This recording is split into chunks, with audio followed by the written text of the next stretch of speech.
నా కంటికి ఏదైనా కొత్త ఐటెమ్ కనిపిస్తే దాంతోటి ఏదో ఒక ప్రయోగం చేసేదాకా నా చేతులైతే అస్సలాగవు.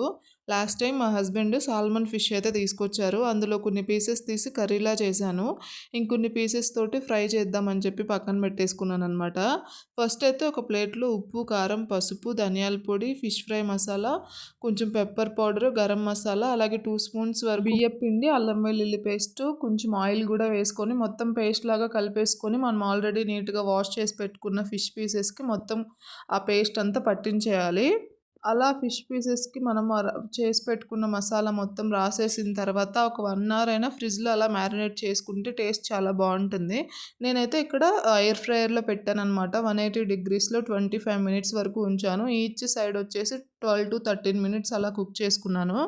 పైన క్రిస్పీగా, లోపల సాఫ్ట్‌గా చాలా బాగా వచ్చాయి. నేను ఫిష్ ఫ్రై నార్మల్‌గా ఆయిల్‌లో ఫ్రై చేయడమే గానీ, ఇలా ఎయిర్ ఫ్రైయర్‌లో ఎప్పుడూ ట్రై చేయలేదనమాట. ఫస్ట్ టైమ్ ట్రై చేశాను. ఇంతకీ సక్సెస్ అయ్యాను. టేస్ట్ అయితే చాలా బా వచ్చింది. మీరు గూడా ఇలా ఒకసారి ట్రై చేయండి. వీడియో నచ్చితే లైక్ చేసి, మీలో ఎవరైనా మన ఛానల్‌ని ఫస్ట్ టైమ్ చూస్తున్నట్టయితే ప్లీజ్ సబ్స్క్రైబ్ చేసుకోవడం అస్సలు మర్చిపోవద్దు.